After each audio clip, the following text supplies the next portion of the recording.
Projeto de lei que proíbe celulares em escolas públicas e privadas é aprovado no estado de São Paulo. E você vai ver ainda. Menos de 4% dos alunos do ensino médio da rede pública têm bom aprendizado em matemática.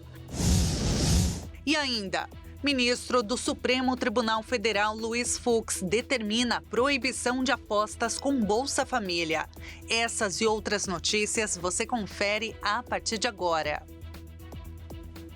Olá, muito bom dia, 11 horas e 30 minutos agora. Seja muito bem-vindo ao Redação Hit Edição Manhã. Nós chegamos ao vivo nesta quarta-feira, dia 13 de novembro.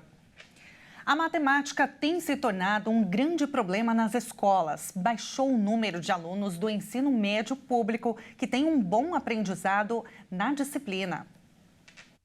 O Anuário Brasileiro da Educação Básica 2024, publicado nesta quarta-feira, revelou que em 2021, apenas 3,7% dos alunos na terceira série do ensino médio da rede pública tiveram aprendizagem adequada em matemática. Essa é a menor taxa desde 2017. Por outro lado, o estudo do Todos pela Educação aponta que os estudantes brasileiros tiveram uma melhor aprendizagem em língua portuguesa, chegando a 28,6%. A 11ª edição do levantamento, que reúne os principais dados educacionais do país, também traz recortes por localidade e renda. Entre os estudantes do ensino médio em regimes rurais, os números são ainda mais graves. Menos de 2% dos alunos deles tiveram aprendizagem adequada em matemática em 2021. O número sobe para 3,8% entre os alunos urbanos. E a desigualdade também pode ser observada na comparação entre os 20% mais pobres e 20% mais ricos. Enquanto entre os mais pobres, apenas 1,5% tiveram aprendizagem adequada em 2021, o número vai para 6,9% entre os mais ricos. Apesar dos resultados insatisfatórios, o anuário aponta que 81% dos jovens de 15 a 17 anos estavam matriculados no ensino médio, tanto na rede pública quanto na rede privada. Era a maior taxa desde 2013. E ainda falando de educação, um projeto de lei que proíbe celulares nas escolas públicas e privadas foi aprovado pela Assembleia Legislativa de São Paulo. O estado é o primeiro no país a ter uma legislação que também vai impedir o uso dos aparelhos durante os intervalos. A votação foi simbólica justamente pelo consenso no assunto. A proibição deve começar a valer já no ano que vem. O projeto, de autoria da deputada Marina Elou, do partido Rede Sustentabilidade, torna proibido o uso dos aparelhos em toda a educação básica, para todas as idades. Os celulares não poderão ser usados no período de permanência dos alunos na escola, incluindo intervalos entre aulas, recreios e eventuais atividades extracurriculares. Segundo o texto, as escolas deverão criar soluções de armazenamento desses aparelhos de forma segura, sem a possibilidade de acessá-los durante o período de aulas. Para que as famílias possam se comunicar com os alunos que eventualmente usavam o celular para isso, o projeto diz que a escola deve ter canais acessíveis para a comunicação entre pais, responsáveis e a instituição de ensino. Pois é, crianças e adolescentes sem acesso a telas nas escolas de São Paulo. Para alguns pais e principalmente professores, até parece um sonho. Uma pesquisa feita pela Nexus revelou que 86% dos brasileiros apoiam alguma medida para controlar o uso de celulares em instituições de ensino. O levantamento mostra que 54% dos entrevistados são a favor da proibição total, enquanto 32% defendem a limitação parcial, com uso apenas em atividades didáticas como ferramenta pedagógica. O quanto que essa medida aprovada aqui em São Paulo vai impactar positivamente nos estudos e também na socialização?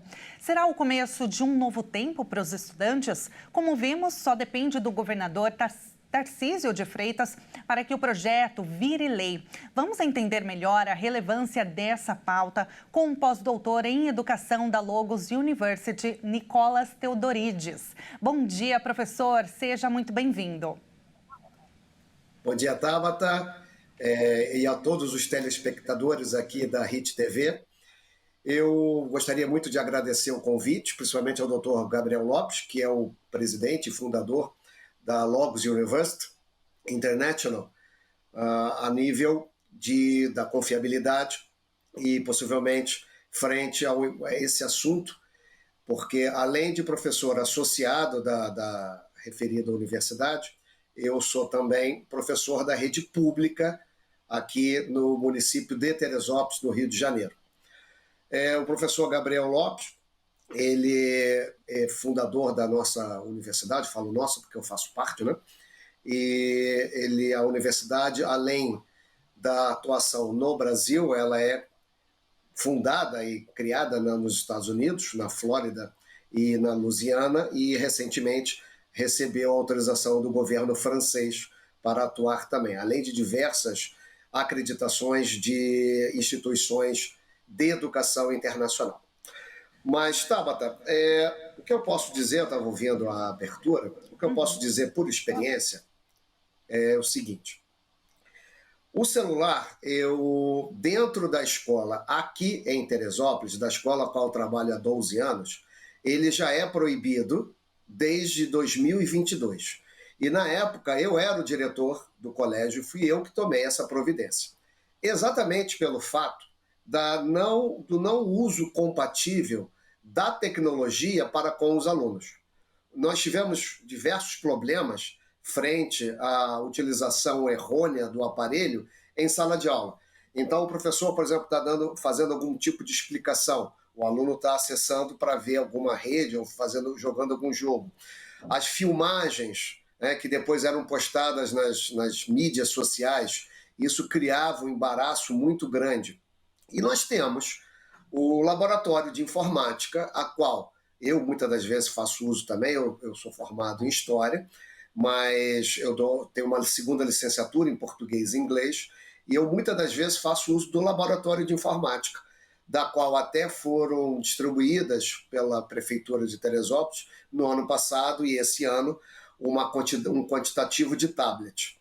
Então, assim, o celular, a tecnologia, ela é muito, muito proveitosa. Eu tenho uma neta de 11 anos, daqui a pouco está saindo até para o colégio. No colégio também aqui não é permitido o uso do celular. Dentro da minha visão, a questão que já está em debate já desde do ano passado e tendo continuidade aqui no estado do Rio de Janeiro, quer dizer, já foi uma medida que eu, como diretor, eu tomei na época e, conforme você falou na abertura, pela questão dos entrevistados, que eram favoráveis, né, um quantitativo bem grande, eu também tive, né, com a minha ação, um feedback muito positivo frente a isso. Professor, você relatou, né, que desde o ano passado, no Rio de Janeiro, essa proibição de celulares nas escolas, ela já é uma realidade.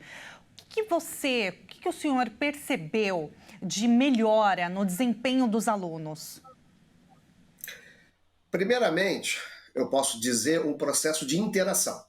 Porque com o celular, você acaba ficando no seu mundo, né? Eu até brinco muitas das vezes que a conversa hoje é muito silenciosa, porque está todo mundo, né, dentro dos seus pequenos mundos e fazendo esse tipo de acesso. Então, uma mudança substancial com a proibição dos celulares em todo o ambiente escolar. Né? Então, o aluno, ele não é que seja proibido de levar o celular para a escola. Em 22, eu moro aqui perto de uma madeireira, e eu idealizei umas caixas, né, para que você colocasse o celular na entrada e só o pegasse na saída. Então, o aluno não é proibido de levar o celular, ele é proibido de estar de posse do celular, inclusive no intervalo. Então, a melhora de todos nós foi muito perceptível.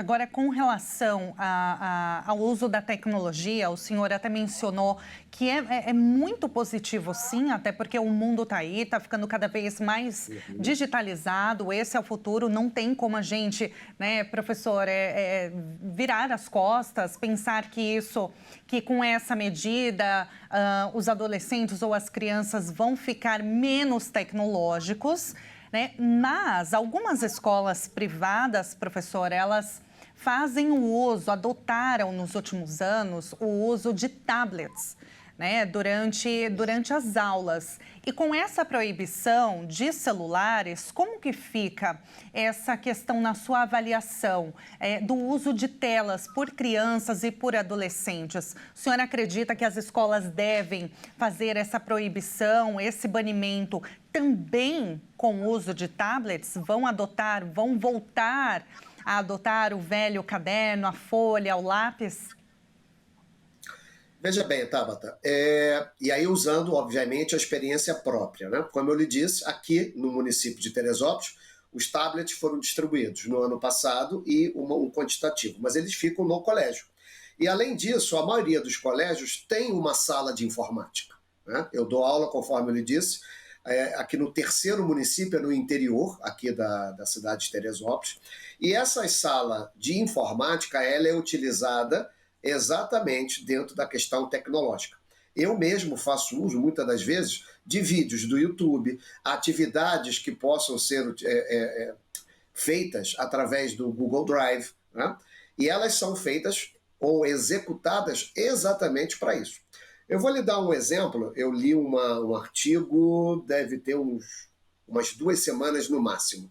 A Finlândia, como modelo de educação, ela está retirando não só o celular, mas todo e qualquer tipo de tecnologia das salas de aulas. Porque os jovens, de uma maneira geral, estão perdendo o processo cognitivo. Não conseguem mais fazer uma simples conta se não for a utilização de um celular, de uma calculadora. E isso está impactando no próprio processo de educação.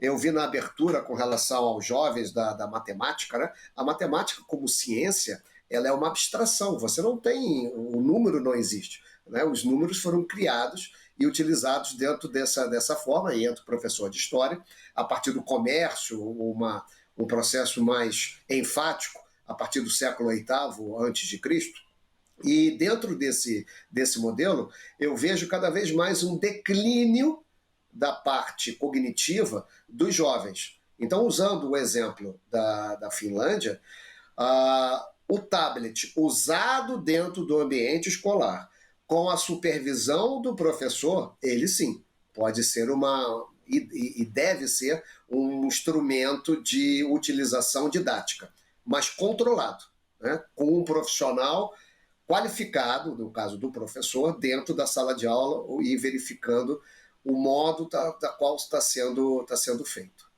Professor, agora com relação à saúde mental das crianças e dos adolescentes, com esse banimento, né, do uso dos aparelhos celulares nas escolas, o senhor acredita que pode contribuir para a diminuição de casos de ansiedade, por exemplo, do vício, da dependência tecnológica?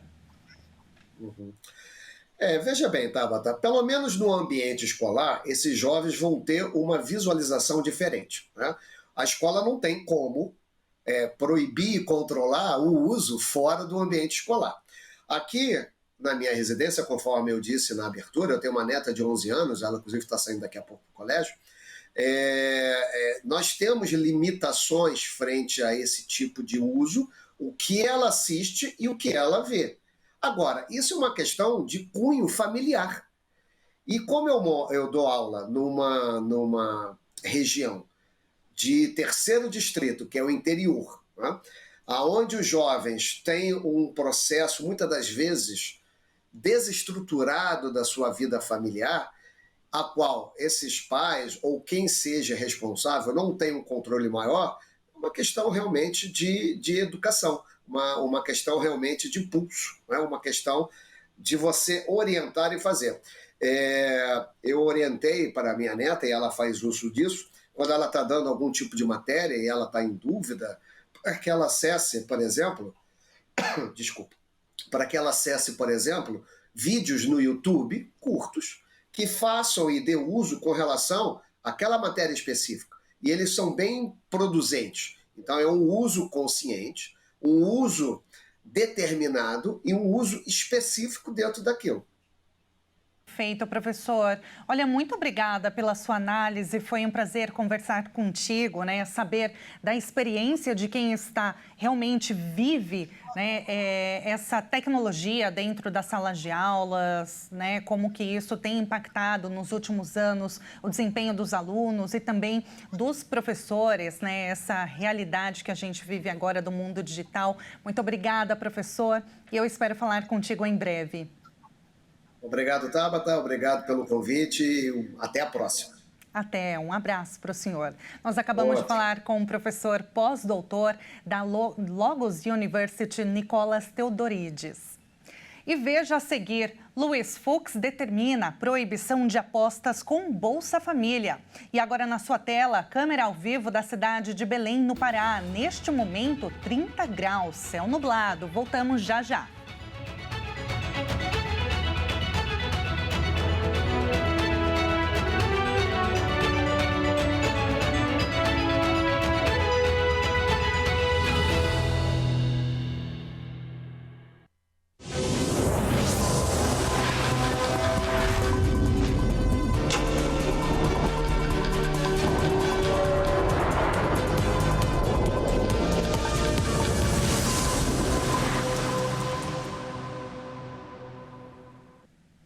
E nós estamos de volta com as principais notícias, agora pelo horário de Brasília, 11 horas e 48 minutos. E depois de 5 anos, o Brasil finalmente está livre do sarampo. Vamos ver. O Brasil recuperou o certificado de país livre do sarampo. O país não registra caso da doença há 2 anos. O último, com transmissão em território nacional, foi confirmado em 5 de junho de 2022 no Amapá. Agora, a Organização Pan-Americana da Saúde entregou ao Ministério da Saúde a recertificação de eliminação do sarampo e também da rubéola e síndrome da rubéola congênita. O país já havia sido classificado como zona livre do sarampo em 2016, mas acabou perdendo o certificado em 2019, após surtos da doença. Entre fevereiro de 2018 e fevereiro de 2019, o Brasil registrou mais de 10 mil casos da doença. E o pico foi atingido em julho de 2018, com 3.950 casos. A vigilância se intensificou e a cobertura vacinal aumentou para conseguir novamente a recertificação. O sarampo é uma doença contagiosa e grave, que pode ser evitada por vacina. Uma pessoa infectada pode contaminar outras 18 pessoas. A transmissão acontece por meio das secreções do nariz e da boca expelidas ao tossir, respirar ou falar. Apesar de se recuperar, é preciso que a população continue tomando a vacina contra o sarampo, que é a tríplice viral e também imuniza contra rubéola e cachumba. Ela está disponível na rede pública para todas as pessoas de 12 meses a 59 anos. O contraventor Rogério de Andrade foi transferido para o Presídio Federal no Mato Grosso do Sul. Ele foi preso no final do mês passado na Operação Último Ato, acusado de ser o mandante da morte do rival Fernando Inácio. Por determinação da primeira vara criminal do Tribunal de Justiça do Rio de Janeiro, o contraventor Rogério de Andrade foi transferido para o Presídio Federal de Campo Grande, no Mato Grosso do Sul. Ele deixou a penitenciária de segurança máxima Laércio Pellegrino, Bangu 1, no complexo de Bangu, na zona oeste do Rio, nesta terça. Rogério foi preso no final do mês passado na Operação Último Ato do Grupo de Atuação Especial de Combate ao Crime Organizado do Ministério Público do Rio de Janeiro. O contraventor é acusado de ser o mandante da morte do rival Fernando de Miranda e Gegnácio em 2020. Rogério é sobrinho de Castor de Andrade e sempre teve desavenças com Igenácio. O preso saiu de Bangu escoltado por 4 viaturas do Serviço de Operações Especiais, que é o grupamento de escolta penitenciária da Secretaria de Administração Penitenciária. Ele foi levado até a base aérea do Galeão, na Ilha do Governador. Lá, uma aeronave da Polícia Federal o aguardava para fazer a transferência. O avião, que também tinha agentes federais, decolou rumo ao centro-oeste do país. Na semana passada, o Tribunal de Justiça do Rio negou 2 pedidos de habeas corpus, impetrados pelo advogado que defende o contraventor. E o ministro do Supremo Tribunal Federal, Luiz Fux, determinou medidas para impedir apostas com recursos do Bolsa Família. As medidas cautelares contra o uso de benefícios sociais nas apostas e as publicidades infantis têm efeito imediato, mas ainda devem ser analisadas pelo conjunto de ministros do Supremo Tribunal Federal. As decisões foram tomadas no âmbito das discussões sobre uma ação direta de inconstitucionalidade, proposta pela Confederação Nacional do Comércio. A Confederação questiona a lei das bets, aponta que há pontos inconstitucionais na regulamentação que podem, por exemplo, levar a prejuízo financeiro às famílias brasileiras em razão de comportamento de alto risco dos apostadores. O Supremo tem promovido uma série de audiências públicas com órgãos federais e entidades da sociedade civil para debater a situação dos sites de aposta no Brasil. Entre os pontos discutidos estão o risco de endividamento, o vício em jogo e a possibilidade de lavagem de dinheiro com as apostas. Representantes do governo afirmaram que ainda é cedo para avaliar o impacto da regulamentação das bets, que começa a ser aplicada somente em janeiro do ano que vem. Mas já reconheceram a vulnerabilidade dos mais pobres diante dos sites de apostas. Isso porque os números revelam a magnitude desse setor e os potenciais impactos econômicos das famílias brasileiras, que podem estar destinando uma parcela significativa da sua renda para os jogos. E agora nós vamos conhecer um pouquinho da cidade mais visitada do mundo, a capital francesa, Paris. Sede das Olimpíadas 2024, Paris é uma das cidades mais emblemáticas do mundo, conhecida por sua rica história, cultura vibrante e arquitetura deslumbrante, localizada ao longo do rio Sena, no norte da França. Paris é frequentemente chamada de a Cidade Luz devido à sua tradição de ser um centro de arte, ciência e filosofia desde o século XVIII. É linda demais, né? E agora nós vamos ver uma câmera ao vivo com vista para a torre mais famosa do mundo, a Torre Eiffel. Por lá agora são 15 horas e 54 minutos e olha, Paris é famosa por seus marcos icônicos, como a torre que vocês estão vendo, o Arco do Triunfo e o Museu do Louvre, que abriga algumas das mais importantes obras de arte do mundo, incluindo a Mona Lisa. Paris também é um destino renomado para moda, gastronomia e entretenimento e oferece uma variedade de experiências culturais, desde charmosos cafés nas calçadas até sofisticados teatros e óperas. Com essa imagem lindíssima, encerramos esta edição. Muito obrigada pela sua companhia. Um ótimo dia para você e a gente se encontra ao longo da programação. Até mais.